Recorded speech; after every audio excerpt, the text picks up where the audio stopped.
The internet was lit ablaze this week because of a British Vogue article that asked the simple question: is having a boyfriend embarrassing now? Y'all, let me see if I can find the title, because I'm like, where? I know I got this somewhere.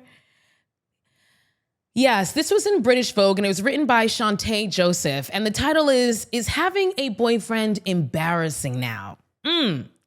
And not only was this in British Vogue, but this article was so popular, it got syndicated in all the Vogues, baby. All the Vogues, including American Vogue.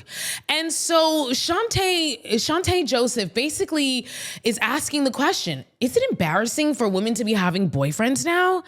And she focuses mostly on like social media and how women aren't really posting their boyfriends anymore, and if they do, it's in like a clandestine kind of fashion, a little hand on the lap, a little clink of the glasses, but no one's outright posting their boyfriends anymore. And she talks about how even people who are social media content creators reporting that they've lost followers when they started posting their boyfriend online. They literally lost followers. And she even, there's one quote from the article. One person said, quote, "I was in a relationship for 12 years and never once posted him or talked about him online. We broke up recently, and I don't think I will ever post a man. Even though I am a romantic, I still feel like men will embarrass you, even 12 years in. So claiming them feels so lame." End quote. Is this the wave of the future?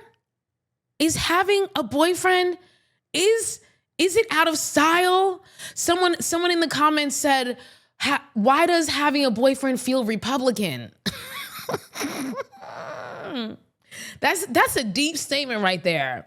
That's a deep statement right there, y'all.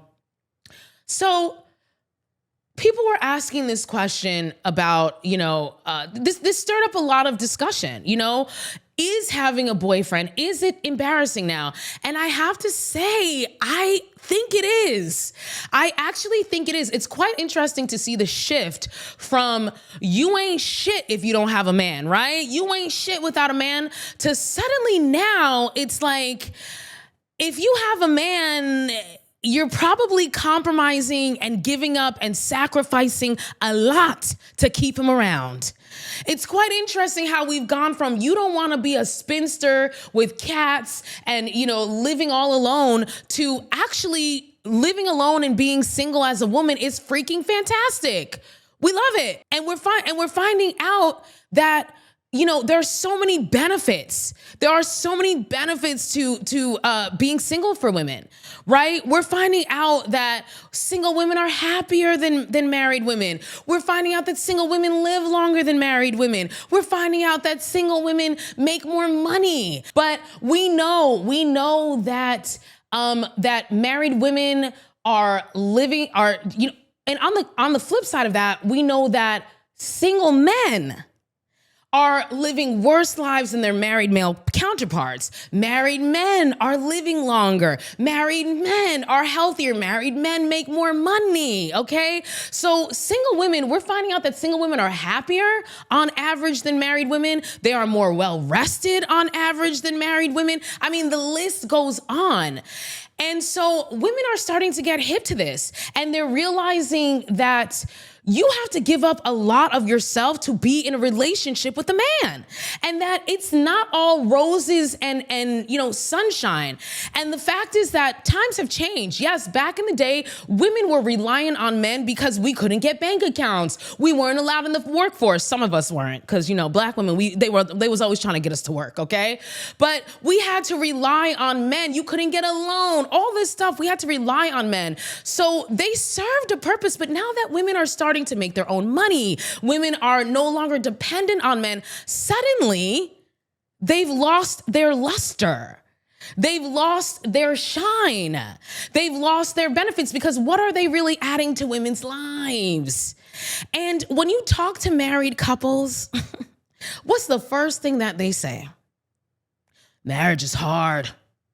Oh, marriage is a lot of work. You know, we're listening. On the internet, women are coming together. We're talking to each other. Before, you know, you had your little small circle. Everybody was trying to keep up with the Joneses. So nobody was being honest about what was really going on in their relationships behind closed doors. Now we have the internet. And now women are talking to each other. And they're starting to realize that, wait a minute, I'm not the only one who's going through this. I thought this was just me, and I was keeping this secret to myself. I didn't realize that this is this is something that's happening everywhere. Women are suffering the same issues in all of these relationships. So it's not just me. And we're listening to the horror stories. And suddenly the idea of having a man becomes less and less appealing. Someone in the comments of the article, they said they said actually that they disagree that it's embarrassing to have a man, that it's actually a liability to have a boyfriend, and they're so freaking right. It is a liability. Let's talk about the fact that your odds of contracting any type of sexually transmitted infections, as we call them today, STDs, no more, STIs, goes up significantly. So much so that there has been a recommendation for married women to get on PrEP. The drug that basically prevents HIV transmission. Married women. It is recommended that if you are married, you get on PrEP. But I thought you're supposed to be in this monogamous relationship. So what? Yeah, you're setting yourself up for potentially jeopardizing your health, messing around with these men. Then let's talk about violence. Your odds of abuse and violence coming into your life skyrocket when you let a man into your life. And it's not just in actual relationships. Even on a first date, you can jeopardize yourself. That's why we have to be sending all kinds of messages to our homegirls, sending license plates, sending pictures, sending middle names, last names, mother's maiden name, so that in case something happens on my first date, someone can come and look out for me, check for me.